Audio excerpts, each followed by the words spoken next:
Hello, my name is Roy Simpson. I'm professor of mathematics at River College in Sacramento, California. And in this video, we're going to talk about Newton's law of gravitation and work, actually. And so using Newton's law of gravitation, which states that the force needed to counteract Earth's gravitational pull is inversely proportional to the square of the distance from the center of the planet, what we're going to do is we're going to compute how much work, how much energy is required to lift a 2,100 kilogram payload 1,000 kilometers into the atmosphere. All right, so a few things that we're going to need beforehand, a few concepts that are required, is that we'll need to know what work is. And I should say that also we're going to talk a little bit about force. Should already know what force is, but if you don't, force is mass times acceleration.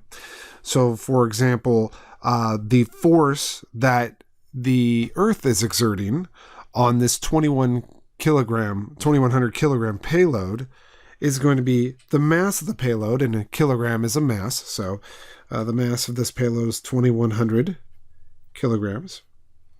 And then the acceleration due to gravity, and I'm just going to assume that that's the only force right now. The acceleration due to gravity, roughly, not exactly, so maybe I should erase this equal sign and replace it with roughly, 9.8 meters per second squared. Now, of course, I'm assuming that we're working in the metric system. That's mainly because every unit in this problem is given in metrics, right? 2,100 kilograms, 1,000 kilometers. So we already know this has to be done in terms of metric system.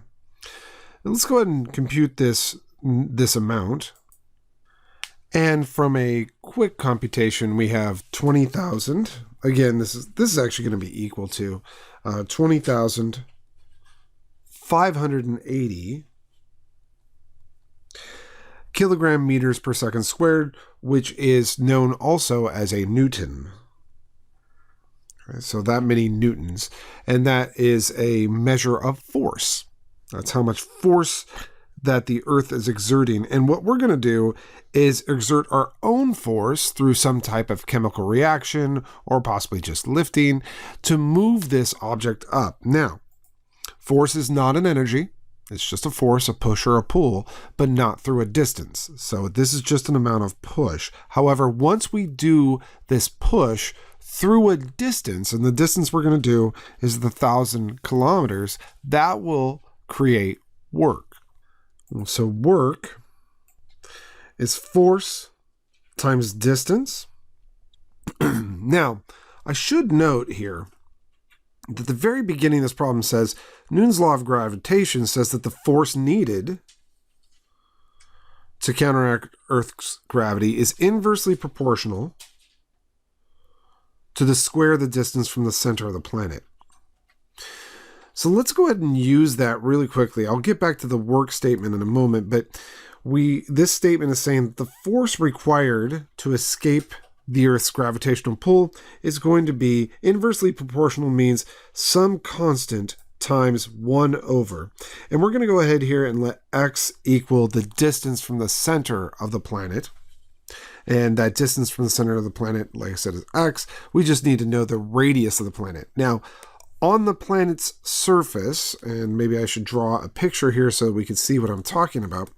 So using kind of a nice little sphere here, we have some object that we want to lift off the surface of the planet, but on the surface of the planet itself, its mass, actually anywhere in the world, its mass is going to be 2,100 kilograms. The mass of an object actually does not change no matter where you are, whether you're on Earth, Mars, or the moon. The mass is the same. What does change is acceleration due to gravity. And so mass times the acceleration due to gravity to us will be its weight, which is a force. But we need to compute this radius here, or figure out what the radius is to the edge. So we've already stated the weight or the force of the object. The weight or force of this payload is going to be 20,580 newtons. That's what we know is the force of the object. on the Earth's surface. So I'm going to go ahead and replace that in our formula. 20,580. I'm going to leave out the word, well, no, I'll include the word newtons, but I'm going to make a little statement about that in a moment. And then that should be K times 1 over the distance to the center of the Earth in terms of meters. Because again, when working with the metric system, everything's done in kilograms, meters, and seconds.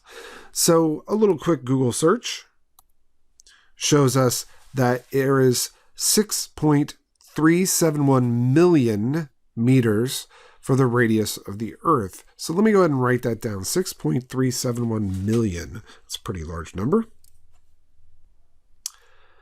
So 6.371 million is just 6.371 times 10 to the 6th meters. All right, great. And this actually tells us what K is, our constant of variation, or what we would call, well, yeah, the constant of variation in this problem. So the reason why I left the units in there is just to express to you the fact that often when you find these constants of variation, maybe in Hooke's law for spring constants or in any type of variation problem, often it is the case that that constant of variation has units, but the units are really hard to interpret, or they really have kind of a nonsensical interpretation. In this case, you could see if you did the computation here, you would get that K is equal to 6.371 times 10 to the 6th squared. So I'll just write that, 6.371 times 10 to the 6th being squared. And that's times the quantity 20,580. And the units for this, if I cared for them, are Newton meters squared. Well, that's a little bit weird to talk about. Now, you may know a little bit about physics, and if you do, you may know that the Newton meter is a measure of energy, which we'll talk about in a moment. But the Newton meter squared is not. So, well, yeah, it's not a unit of energy. It's energy times meters, which is nonsensical to us. So, when I find my constant of variation in these problems, I'm not really going to worry about these, the units here. However, I do want to go ahead and use some scientific notation, and I want to take into account the fact that I am not given a very accurate measurement of things. So we're going to go ahead and use some significant figure arithmetic here. So I'm going to assume, looking at the information that was handed to me, we were given a 2,100 kilogram object, and we want to lift it 1,000 kilometers. Now, the lifting to 1,000 kilometers, I want to lift to exactly 1,000 kilometers. However, the 2,100 kilogram payload, I'm going to assume there might be some error on there. And so I'm going to assume only 2 digits of accuracy. That's just to keep my mathematics easy here. So 2 digits of accuracy, or 2 sig figs here, means that when I do all my computations, my answers will be just 2 significant figures. So if you don't know what that means, you will in a second. I'm going to go ahead and compute what 6.371 times 10 to the 6th squared times 20,580. I'm going to figure out what that is. Now I'm just showcasing the mathematics here because you can use Google as your calculator. I just want to showcase the answer, 8.35 times 10 to the 17th. And what I'm going to do is just write that as 8.4, 2 sig figs here, times 10 to the 17th, because honestly, that's as probably good as we're going to get for accuracy. So 8.4 times 10 to the 17th is what I'm going to say this is roughly equal to. So roughly 8.4 times 10 to the 17th. Now that's a pretty ridiculously large number. So now what are we going to do with that information? Well, now that we know K, that's the K that's in this formula right here. That means that forever and ever for this specific problem, the force to escape Earth's gravitational pull as a function of the distance you are away from the center of the Earth is given by 8.4 times 10 to the 17th over the distance you are from the center of the Earth squared, forever and ever. Okay, now the question is, how much work do we need to do to lift that 2,100 kilogram payload all the way up to 1,000 kilometers?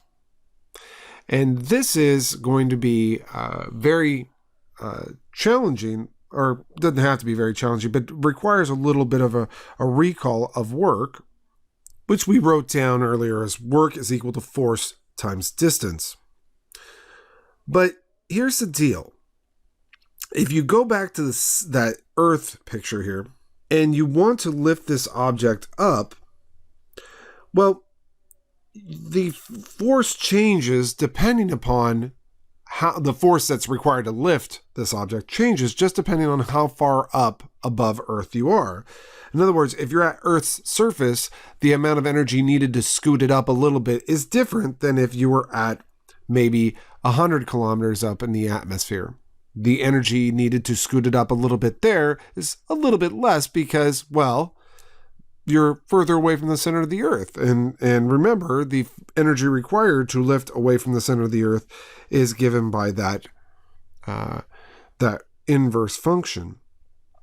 So, what we have to think about from a picture standpoint is that you start on the ground, you're going to scoot a little bit using the force and your original height away from the center of the Earth.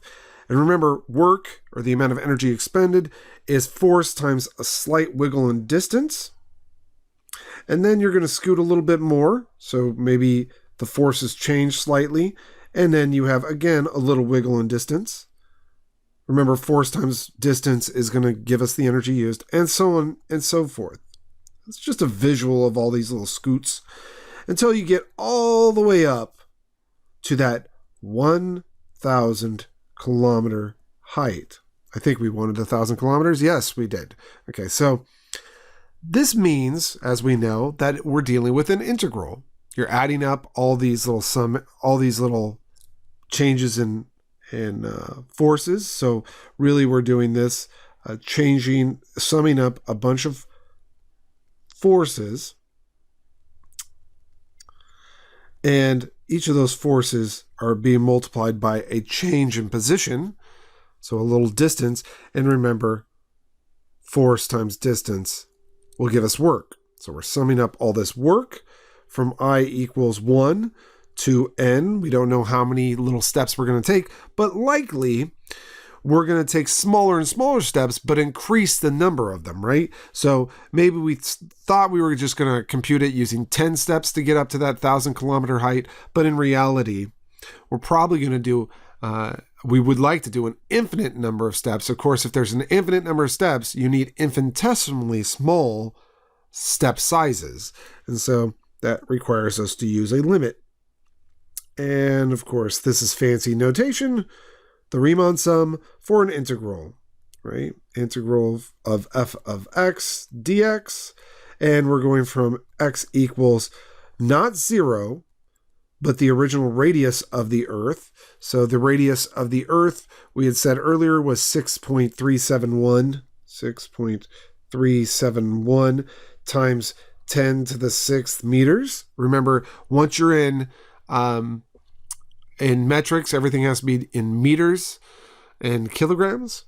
And we want to end up 1,000 kilometers higher than that. Well, 1,000 kilometers, normally 1,000 kilometers is 10 to the third kilometers. However, we need to change that to meters, and a kilometer is 10 to the third meters. So this is going to be our beginning point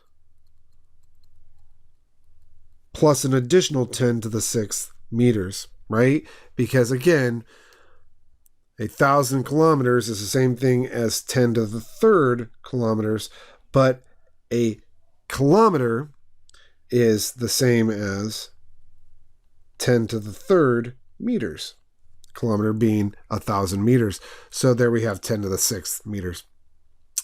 And that gives us our integral. And we know our function, it's this guy right here, so we can just plug in for that. And these numbers look outrageous, but the reality is that when you compute the total work done, it is going to be an outrageous number. This is a number of joules required to lift an object. Remember, joules are Newton meters, newtons being the force, meters being the distance. So this is going to be a number of Newton meters. And just to let you know, 1 joule is a very small unit of energy. In fact, to power a 60-watt light bulb, you need 60 joules running per second. And so that's a very small amount. Not a lot, actually. A 1-watt item, whatever a 1-watt electronic would be, very small, not a very powerful electronic, but a 1-watt electronic would require 1 joule running per second, or in other words, 3.6 kilojoules in an hour.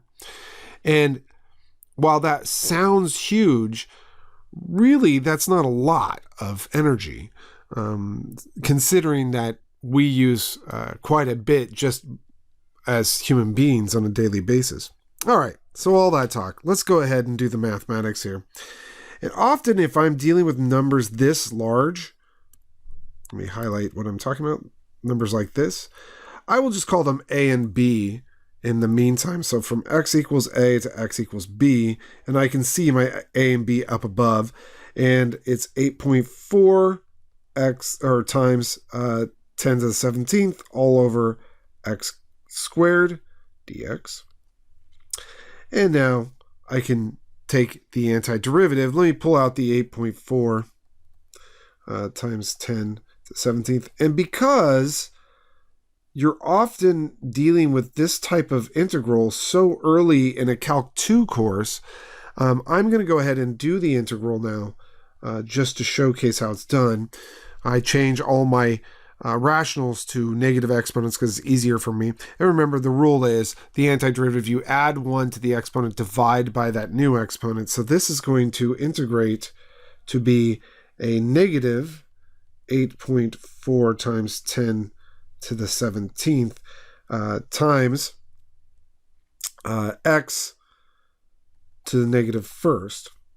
And we are evaluating this from x equals A to x equals B. Again, the antiderivative of that x to negative 2 is a negative x to negative 1. That's where I got that negative from. And let's go ahead and compute that out. So that's a negative 8.4 times 10 to the 17th times the quantity. Now, remember, we're inserting B here first. So that's going to be 1 over, because the x to negative 1 is the exponent, 1 over 6.371 times 10 to the 6th plus 10 to the 6th. And then minus 1 over, again, the 1 over because we have the negative exponent of x, 6.371 times 10 raised to the 6th.